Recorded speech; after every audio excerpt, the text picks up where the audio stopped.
दोस्तों, अगर आप बिहार में शिक्षक हैं या फिर शिक्षक भर्ती की तैयारी कर रहे हैं तो ये वीडियो आपके लिए होने वाला है। तो आपसे निवेदन है, आप चैनल पर नए हैं तो चैनल को फटाफट सब्सक्राइब कर दीजिएगा, वीडियो को लाइक कर दीजिएगा। जैसा कि हम आप लोग को बता देना चाहते हैं, बिहार में सीटेट का जो 90 से कम वाले के लिए केस था, उस पर जो है एक आर्डर आया है। आर्डर के बारे में हम उस दिन आपको दूसरी वीडियो में बात किए थे कि देखिए सुनवाई में लगा हुआ था 31 तारीख को, लेकिन कुछ लोग कमेंट किए थे कि ऐसी बातें नहीं है। जो है लगभग 40 मिनट से अधिक का समय वहाँ पर डैशबोर्ड पर दिखता है। आप लोग भी अगर जिस दिन हम बताया करें उस दिन आप लोग अगर देखेंगे तो आप लोग को भी दिखाई देगा।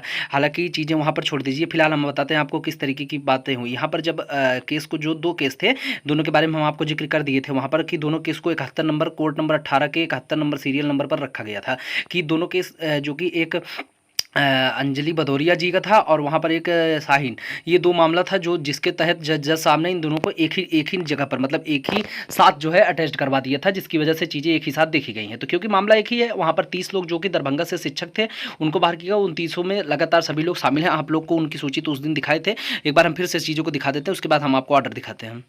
तो आप ये देख सकते हैं, ये जो है दरभंगा का पूरा प्रिया भदौरिया जी का था। अंजलि भदौरिया नहीं, प्रिया भदौरिया के नाम से था ये केस। जो कि देख सकते हैं यहाँ पर 29 लोग जो हैं वो टोटल हैं यहाँ पर, और मुख्य जो है ये प्रिया भदौरिया, यानी इनको मिलाकर के 30 हो गए। तो टोटल पेटेंटियर इन दोनों केस में एक जो साइन जी का आप लोग जानते होंगे, जिनको नहीं पता है तो वो भी इसी में है। ये दोनों 71 नंबर पर सुनवाई की गई थी। इसमें एक ही तरीके का ऑर्डर लगाया गया है। इसमें क्या ऑर्डर है हम आपको दिखाते हैं वो चीज़ें। अभी ऑर्डर जो है अपलोड कर दिया गया था, तो कल समय नहीं मिला, कल ही भी अपलोड किया गया शाम के समय, तो कल जो है हम देखे नहीं थे, तो चीज़ें आज बताते हैं आपको। तो हाँ, यहाँ पर आप लोग देख सकते हैं हाई कोर्ट का ये जजमेंट है। आप देख सकते हैं कि ये जो है यहाँ पर साफ साफ तौर पर लिखा है learn council of respondent press, जो है यहाँ पर चीज़ें ग्रांट 2 वीक्स टाइम टू जो काउंटर एफिडेविट, जो यहाँ पर काउंटर एफिडेविट का था, इन्होंने जो है मतलब ये बिहार सरकार यानी कि जो राज्य सरकार का वकील यहाँ पर कार्य था, उन्होंने जो है एफिडेविट की मांग कर दी कि सर जो है हम अपना एफिडेविट लगाना चाहते हैं। क्योंकि आप लोग खुद समझिए कि माननीय हाई कोर्ट में जब ये फैसले की सुनवाई की गई तो वहाँ पर जो पेटेंटियर थे ये लोग जो है सीधे तौर पर चीज़ों को स्पष्ट करवाई कि देखिए यहाँ पर बीपीएससी के द्वारा दिए गए नोटिफिकेशन के चैलेंज करने की बातें जब की गई थी, तो वहाँ पर जो है दूसरी तरफ से जो वकील जी थे, मतलब जो एडवोकेट जनरल होते हैं, यानी कि जो सरकार का मामला रखते हैं, इसमें सरकार का यानी बिहार सरकार, राज्य सरकार शिक्षा विभाग जो है, और साथ ही में अरवल या फिर दरभंगा, ये सभी चीज़ों को मिला करके वहाँ पर चीज़ें की गई थी। तो दरभंगा के जो शिक्षा विभाग की तरफ से, यानी ये चीज़ें सारे पूरी तरीके से शिक्षा विभाग के वर्सेज और इन बच्चों की थी। तो वहाँ पर एडवोकेट जनरल जो होते हैं वो सरकारी मामले रखते हैं, वो सभी सरकारी वकील जो होते हैं इसी कार्य के लिए रखे जाते हैं। तो यहाँ पर उन्होंने तुरंत जो है एफिडेविट की मांग कर दी, जिसकी वजह से उनको 2 हफ्ते का यहाँ पर आप देख सकते हैं कि granted 2 weeks time to file counter affidavit. यहाँ पर आप देख सकते हैं जज साहब ने जो है काउंटर एफिडेविट के लिए जो है यहाँ पर इनको दे दिए दिस केस लिस्ट ऑन 14/8/2024। ये देखिए यहाँ पर जो मैं कल बता रहा था तो सब लोग को वहाँ पर मजाक लग रहा था। आप देख सकते हैं इसका ऑर्डर आ चुका है और ये साफ तौर पर स्पष्ट है कि किस तरीके की बातें यहाँ पर की गई थी। अब यहाँ पर जो शशि भूषण कुमार ये थे एडवोकेट हैं, यही जो बहुत मतलब ठीक ठाक बहुत अच्छे वकील हैं, ये दोनों मामले देख रहे हैं, यानी 71 नंबर पर जो दोनों मामले हैं इन्हीं के अंतर्गत में हैं। तो ये फिलहाल जो है यहाँ पर एडवोकेट जनरल जो थे ये मतलब इन्होंने सीधे तौर पर जो है 2 हफ्ते का एफिडेविट के लिए समय मांगा। अब ये एफिडेविट ये किस तरीके का लगाना चाहते हैं, देखिए यहाँ पर जज साहब ने कई तरीके से इनसे सवाल किए होंगे जिसके जवाब इनके पास नहीं थे, तो इन्होंने सीधे तौर पर एफिडेविट की मांग कर दी कि हम अपने प्रूफ को जो है एफिडेविट के माध्यम से रखना चाहते हैं कि चीज़ें किस तरीके से। अभी ये एफिडेविट में क्या रखेंगे ये जो है 2 हफ्ते बाद हमको पता चल जाएगा। रखेंगे वही जो पटना हाईकोर्ट का जजमेंट था उसी को आधार बना करके जो है यहाँ पर एफिडेविट लगाएंगे, ये 100% है। हालांकि उस जजमेंट को ही क्रैश करने के लिए यहाँ पर माननीय पटना हाईकोर्ट ने जो इस चीज़ों को फिर से देखा है। और हालांकि अगर आप यहाँ पर आप समझते कि अगर केस में जो है बिल्कुल कुछ भी इंटरेस्ट नहीं था जज साहब का, तो चीज़ों को तुरंत खारिज कर देते और वहाँ पर जो है इस तरीके का जो क्योंकि अगर दोनों पक्षों में वाद विवाद हुए होंगे तभी जाकर के इस तरीके काउंटर एफिडेविट का मैटर आता है। अगर जो चीज़ें एक तरफा स्पष्ट हो जाती हैं कि चलिए ये ऐसा नहीं, देखिए सर ये जो है अधिनियम कानून के अंतर्गत है तो इसलिए आप इसको खारिज करिए, ये एडवोकेट जनरल के द्वारा कहा गया होगा। लेकिन यहाँ पर माननीय जज साहब ने इस मामले में इंटरेस्ट दिखाया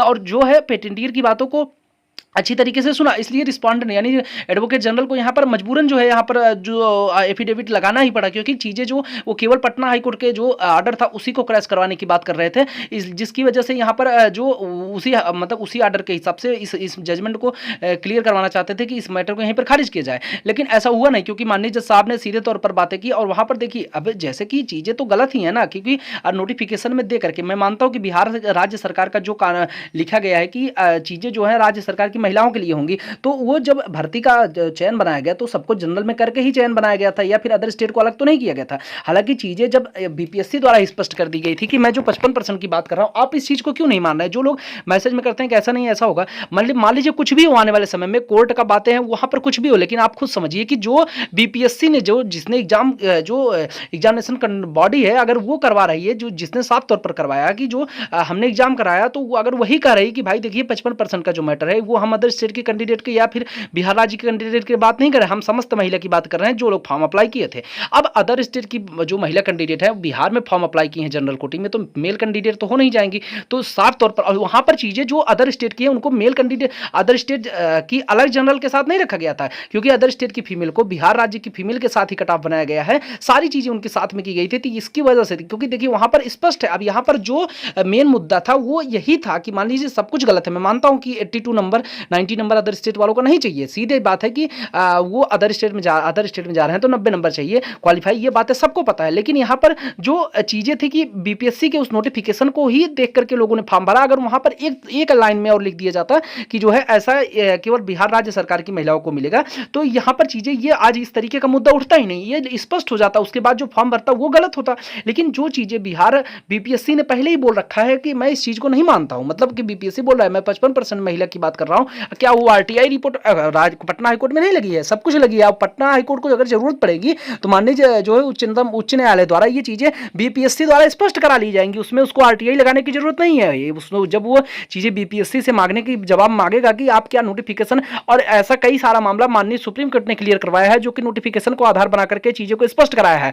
केरल में राज्य सरकार की एक भर्ती परीक्षा हुई थी जिसमें नोटिफिकेशन के अतिरिक्त किसी चीज को माना जा रहा था, तो उस आधार पर बच्चों ने वहां पर केस किया। अगर आप देख सकते हैं तो वो 2021 का केस था। वहां पर हम उसमें दूसरे आपको वीडियो में दिखा देंगे वो केस का सारा डिटेल। वहां पर साफ तौर पर जो है पटना केरल जो जिस तरीके से वहां पर चीजें की गई थी, तो उसके बाद तुरंत तो वहाँ पर माननीय उच्चतम न्यायालय ने जो है सीधे तौर पर ये बताया कि जो यहाँ पर नोटिफिकेशन दिया गया है उसी को आधार मानकर यहाँ पर चीज़ें स्पष्ट की जाएंगी।